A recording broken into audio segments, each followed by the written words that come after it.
Before I married my husband, I was involved in a month-long affair with my now father-in-law, Phil. The affair came to an end just 2 days before our wedding.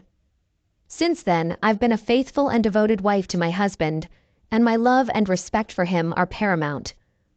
On the last day of our affair, both my Phil and I realized the gravity of our actions. We knelt, prayed, and sought forgiveness from the Almighty. We vowed never to engage in such behavior again and promised each other to keep this grave mistake a secret.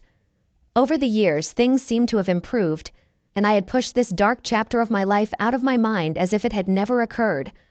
My current relationship with my Phil resembles a typical father-in-law/daughter-in-law relationship, although it might be somewhat distant. I haven't been in a private setting with him since that time, and we haven't had any private conversations. All our interactions with him have been in the presence of my husband. My in-laws live quite a distance away, about a 4.5-hour drive, so we only get to see them around 3 to 5 times a year. Now here's the situation. During the Christmas holidays, my married adult daughter attended a gathering with her sister-in-law, Sil. Her Sil and brother-in-law, Bil, had recently taken one of those genealogy tests where you send in DNA samples to trace your ancestral roots. They shared the results with my daughter and her husband. My daughter was truly intrigued by these results and thought it would be wonderful to trace our family's origins back to the early days on the East Coast before our westward journey. She was so enthusiastic about it that my husband decided to order kits for our entire family. Our family is on the larger side, with more than 5 kids still living at home. Now, the dilemma here is that I'm not entirely sure whether my husband or my father-in-law, Phil, is the biological father of my daughter. However, there's no doubt that my husband has been a loving father to her. So, what I'm wondering is, should I wait until we receive the test results? If it turns out that my husband is the biological father, then I won't say anything. But if he isn't, should I have a difficult conversation with him and tell him the truth beforehand? It happened just 2 days ago when we had that conversation about genealogy testing, and since then I've been struggling to sleep or eat properly. All those painful memories of the affair, which I had buried deep down for over 20 years, have resurfaced to torment me. I've always had this desire to confess everything to my husband, but I knew that if I did, he would divorce me, and our marriage, even through the church, would be annulled. You see, I hadn't been completely honest with him about my past experiences. Eventually, he discovered the truth, and he found it in his heart to forgive me. However, I'm certain that he wouldn't do the same for this revelation. I understand that God expects me to be truthful, and I'm aware that by keeping this secret, I'm perpetuating an ongoing sin. But I'm torn because I don't want to shatter my husband's world and bring an end to our marriage. What do you think I should do? Sincerely, feeling desperate and full of remorse. Update. I'd like to clarify a few points based on the questions I've been receiving in your responses. I won't provide more specific details to protect my family's privacy. My husband is older than me by several years, and I married him a year after graduating from high school. I worked for my father-in-law, Phil, for a year before marrying my husband, whom I met while working at his father's company. I initially told my husband he was my first, even though he wasn't. Before him, I had been with 2 other men. He discovered the truth after we were married when one of my former boyfriends confessed to him out of guilt. I then revealed the existence of the second man. Upon learning that he wasn't my first or second, my husband contemplated divorce, but I dedicated myself to him and proved to be a worthy wife. Eventually, he decided to stay in the marriage. However, he didn't fully trust me and required me to demonstrate my dedication for 5 years before we expanded our family with more children. We went on to have multiple children over the next 11 years. I was 19 at the time of the affair, while my Phil was over 50. He was a hidden alcoholic during that period. I was with my husband, who was my fiancé at the time, before I had the affair with his father. We had been dating for 9 months. The affair began 27 days before our wedding day and concluded just 2 days prior to the wedding. During this time, I was with my Phil on 4 occasions. My estimated conception date aligns with 2 days before our wedding. On that day, I was intimate with both my Phil and my now husband. Additionally, I had been with my husband the day before and the day after. I'm uncertain which man might be the father, but lean toward believing it's my husband. My Phil and I have never discussed the affair since ending it. We both made an agreement to block it from our minds as if it had never occurred. Update. I want to express my gratitude to all of you who responded. After careful consideration, I've decided not to inform my husband about the affair and to let the genealogy testing situation unfold naturally. My daughter and husband placed the order for the tests last night, reigniting the topic of discussion. As far as I know, it will take over a month to receive the results. Therefore, I have some time to contemplate how I will handle the situation if it turns out that my husband is not our daughter's biological father. In the meantime, I'll continue caring for my children and looking after my grandchild. I also recognize the need to prioritize my well-deserved rest, as I've been sleeping very little since this ordeal began. The upcoming month will undoubtedly be challenging, but I'm determined to persevere. I plan to maintain a sense of normalcy in my life and trust in a higher power to guide the situation, as there's little I can do at this point. I'll return to provide an update once the results become available. Update. Has anyone else encountered delays in receiving genealogy test results after submitting DNA samples? We received our testing kits in early February and sent them in on February 13th, but we still haven't received the results.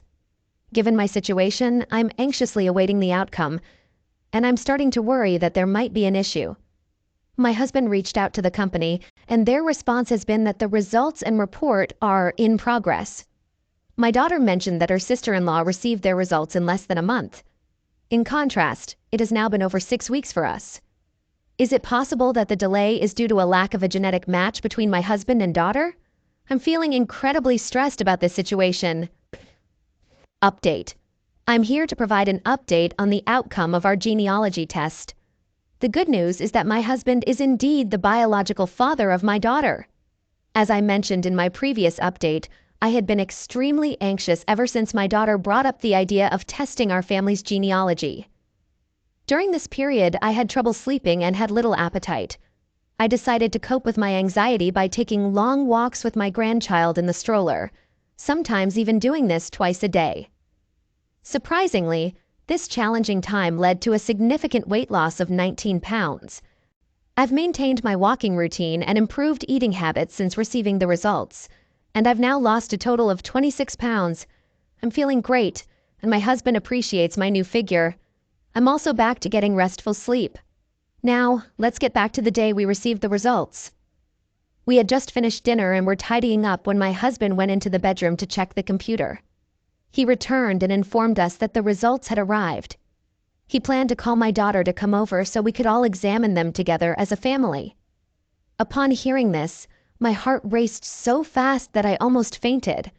I had to excuse myself and went to our master bathroom, where I sat down trying to regain my composure. I was so overwhelmed that I considered calling my husband, fearing I might be having a heart attack due to difficulty in breathing.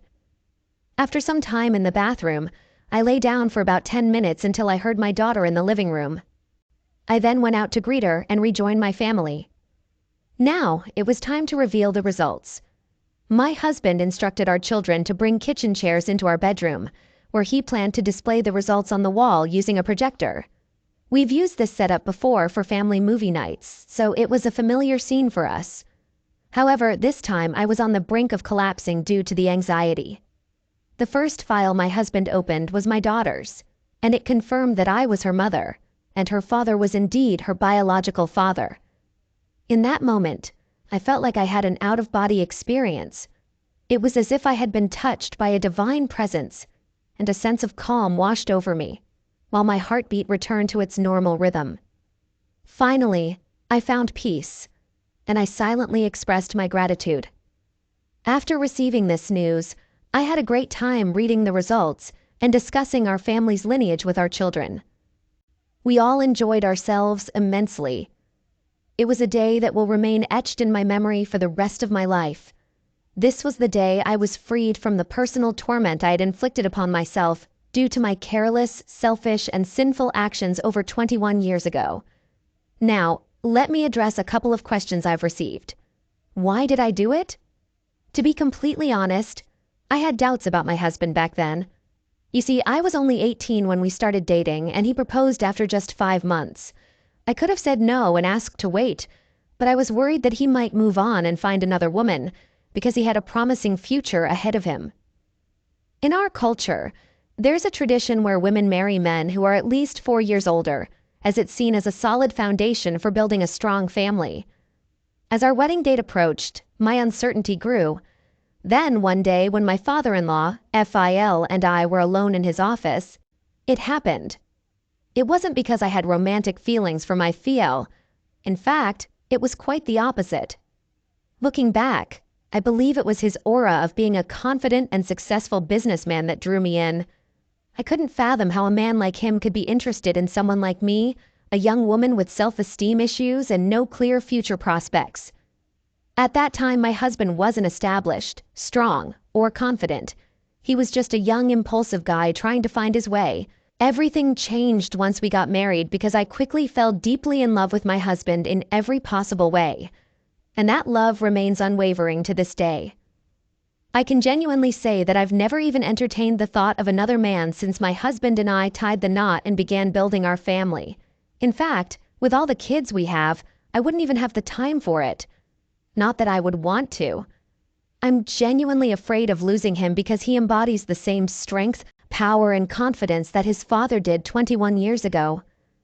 I'm also aware that he could have his pick of a dozen or more young women in our community.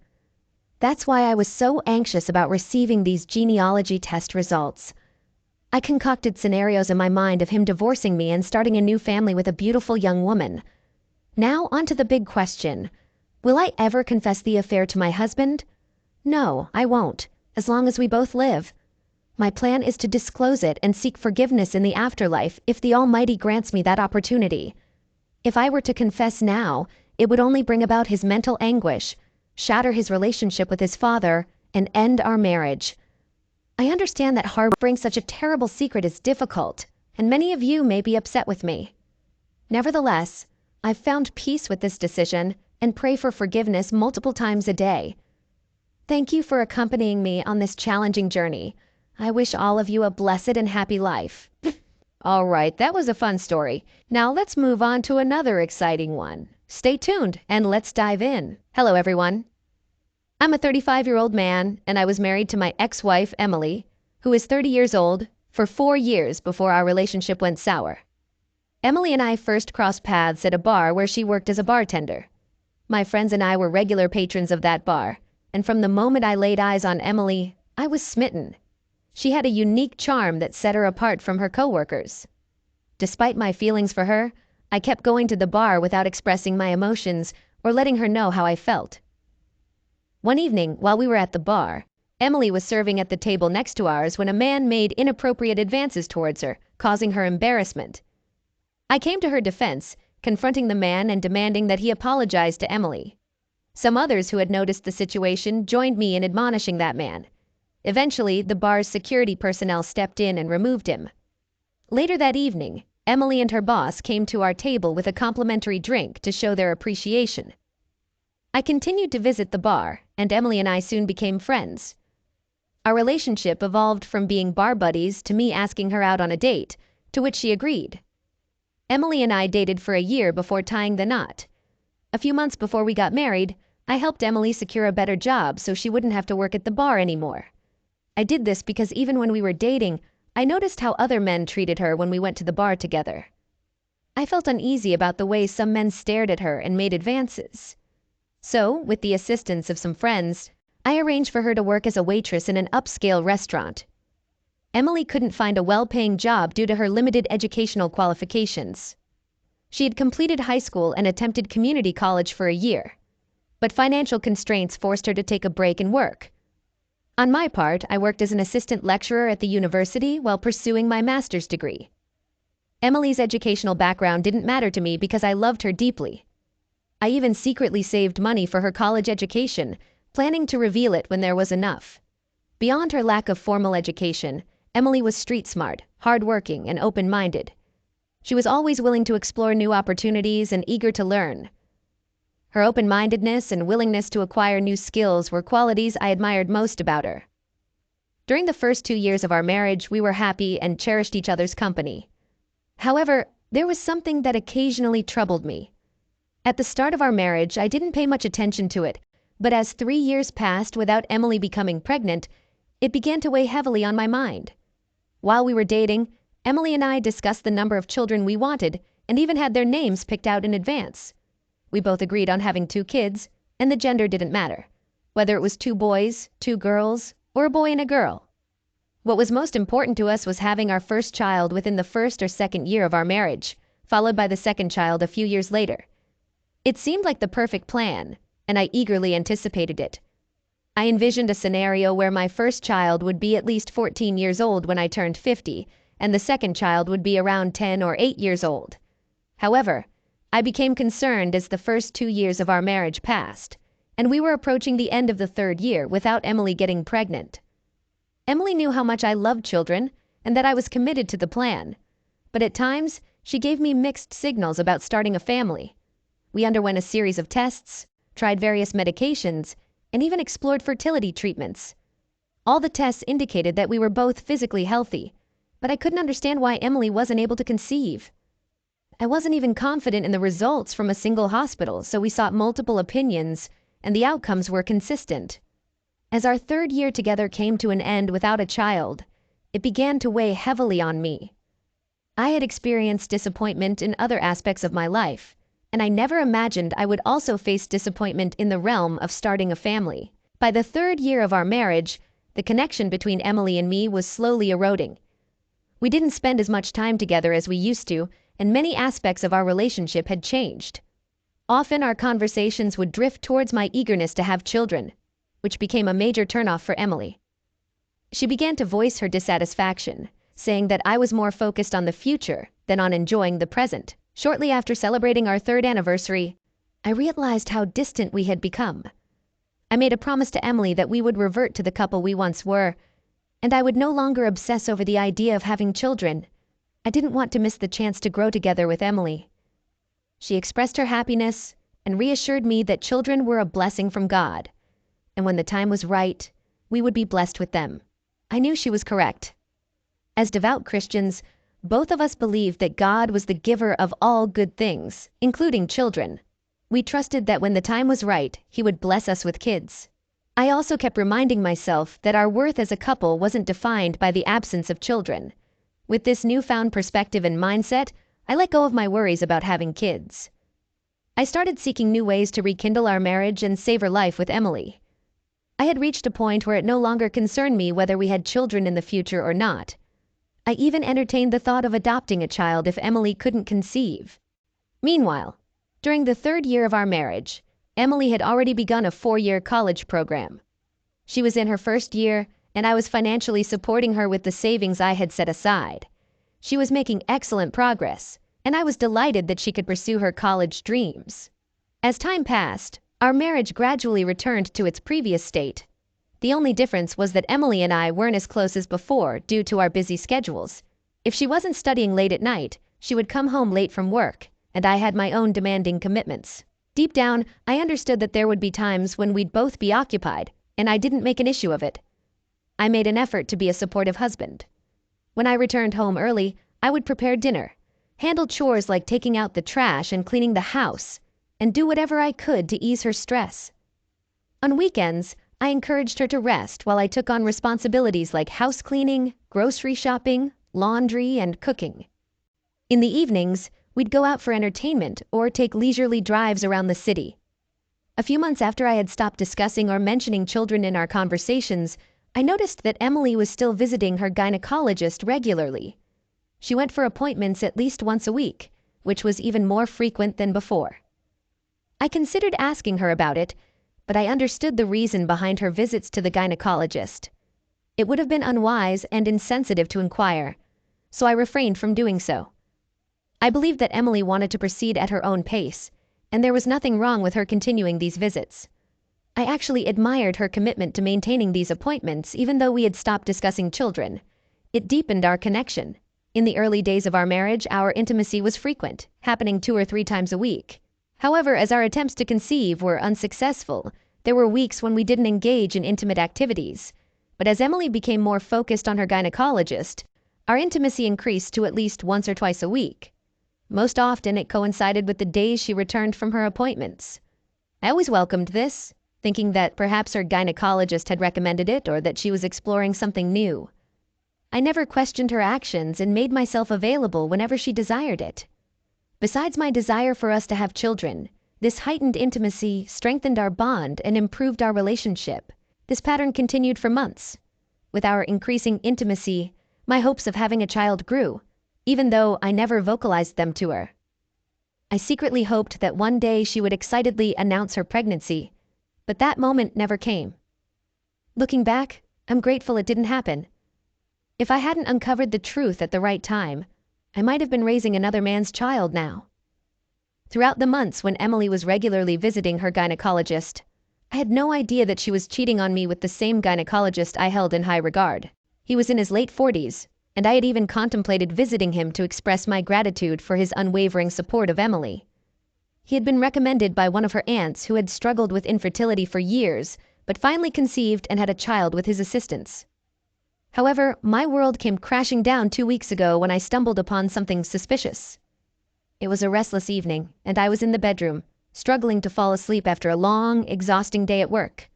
I was too tired to prepare dinner or carry out my usual tasks, so I headed straight to our bedroom, undressed, and climbed into bed. Before Emily returned home, I had drifted off to sleep, but the sound of her car pulling into the driveway woke me up. I'm a very light sleeper, so I was fully awake, although my eyes remained closed as Emily entered the room. I suspect she thought I was asleep, so she continued talking on her phone. When she hung up, she said, "I love you. See you tomorrow after work." I lay frozen in bed, my mind racing to figure out who she was talking to. It was clear to me that it wasn't any of her siblings or parents because Emily wasn't typically expressive with her emotions. I stayed in bed while she went to prepare dinner, and approximately 35 minutes later, I emerged from the room, pretending to have just woken up. I knew Emily was intelligent, so I had to wait in the room for an extended period to ensure she wouldn't suspect that I had overheard her conversation. My plan was to wait for Emily to fall asleep, and then secretly check her phone to find out who she was talking to. Honestly, my concern wasn't whether she was talking to her best friend or another woman. I just wanted to ensure she wasn't cheating on me or keeping secrets from me. Later that night, after Emily had dozed off and started snoring, I took a look at her phone. The most recent call was to her gynecologist. I couldn't believe it at first, so I decided to dig deeper by examining her text messages and WhatsApp conversations. Emily wasn't much of a social media user. Besides LinkedIn, she was primarily focused on building her professional network. WhatsApp was the only social app she had. As I went through her WhatsApp messages, I noticed that she exchanged more messages with her gynecologist than she did with me. In fact, our chats were minimal, mostly filled with lists of groceries we needed at home. We used it to keep track of what items to buy on our way back home. To understand the timeline of their relationship, I scrolled back to the beginning of their chat. I was so shaken by what I found that I even went to the living room to reread their messages. It was difficult to accept that Emily had been cheating on me for nearly 7 months. I felt lost and didn't know how to react. I was furious with Emily for jeopardizing everything we had built together. She didn't seem to fear that I might end her college sponsorship due to her infidelity. After I had shed some tears and soothed my swollen red eyes, I took screenshots of their entire conversation, starting from when they began dating, and sent them to my own phone. Then I erased any trace of me having accessed her phone. The rest of the night was spent reading numerous stories from the Reddit community about people who had faced similar situations. The next morning, when she woke up, Emily noticed that my eyes were swollen and asked about it. I quickly made up an excuse, saying that I had been watching a very emotional movie all night and ended up crying. She laughed it off and didn't press the matter further.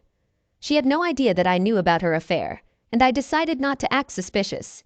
Despite what I had discovered on her phone, I still wanted concrete proof that Emily was cheating on me with her gynecologist. So, that evening, I left work early, drove to the fancy restaurant where she worked, and parked my car a couple of houses away from the restaurant. I knew she didn't have any classes that day, as she had mentioned before leaving in the morning. Around 7 p.m., Emily finished her shift, and I watched as she left the restaurant and drove away. I followed her to the hospital, where I saw her park in the hospital's parking lot and enter the building. I waited for a few minutes before following her inside. It turned out that she had an appointment scheduled with her gynecologist. I had to tell the receptionist that I was Emily's husband and that she had left her phone in the car, and I wanted to give it to her before she left. It was the only plausible and believable excuse I could think of. The receptionist directed me to the gynecologist's office, and soon I was on the same floor where Emily was. I knew what was happening between Emily and her gynecologist, and I realized that our marriage would never be the same after that day. So, before I confronted them, I decided to turn on my phone's video recorder. Without making a sound or knocking, I quietly opened the door and entered the room.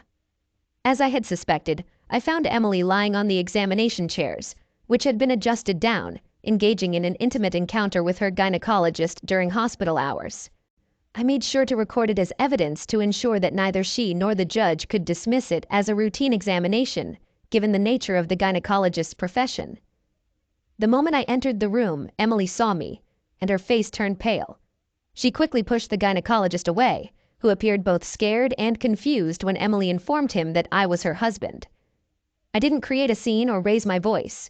Instead, I stood quietly by the office entrance, recording the video, and then calmly walked out.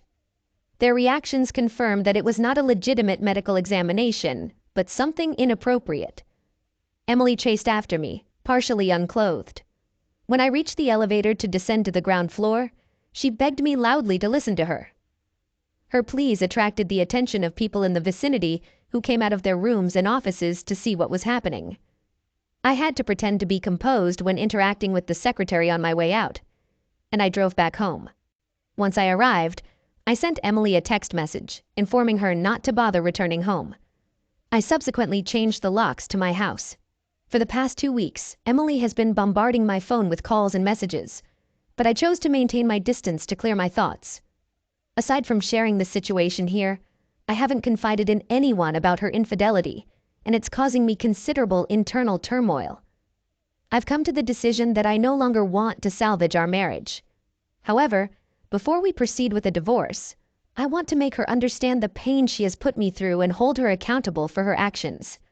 I'm feeling incredibly conflicted at the moment and unsure about the best course of action. Any suggestions or advice would be greatly appreciated. Update 1. I'm still in disbelief over Emily's actions, especially considering everything I did for her. Emily was always my top priority, and I consistently placed her needs before my own.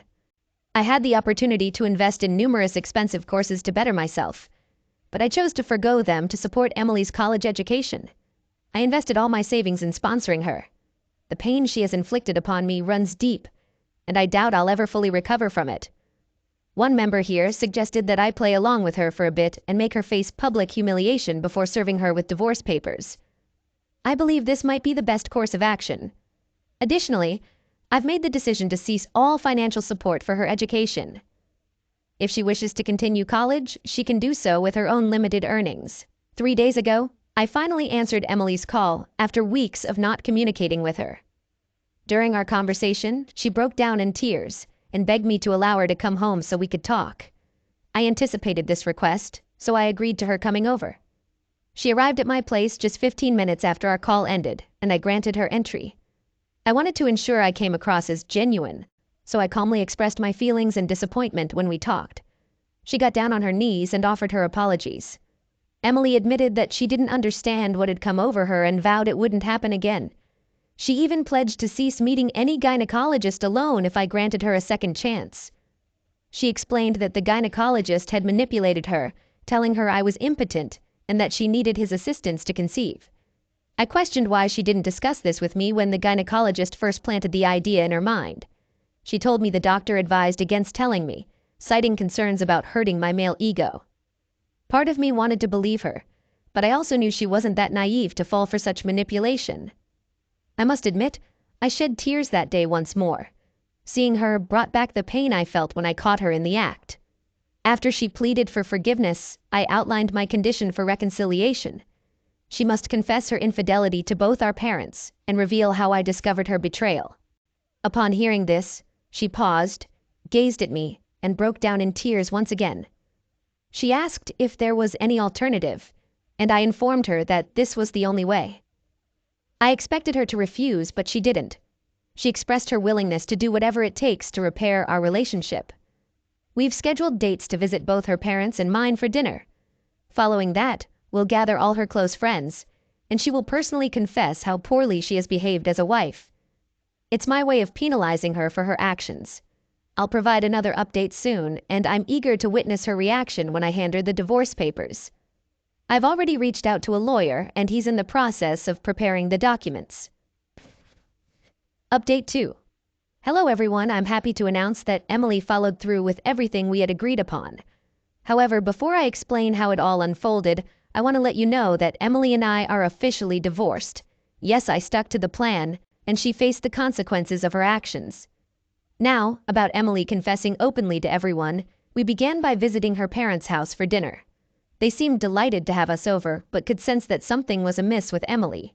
To be honest, she looked miserable, and her distress was quite evident. During our meal, Emily suddenly announced that she needed to share something important with her parents and siblings who were present, and it immediately grabbed everyone's attention. Out of nowhere, she burst into tears, her voice quivering, and confessed to her parents that she had been unfaithful to me with her gynecologist, and I had discovered her infidelity. Her parents and siblings were utterly shocked by her revelation, and they were taken aback. All eyes turned towards me, but I remained composed, continuing to eat. Only her father raised his voice and began berating her. The rest of her family was left speechless.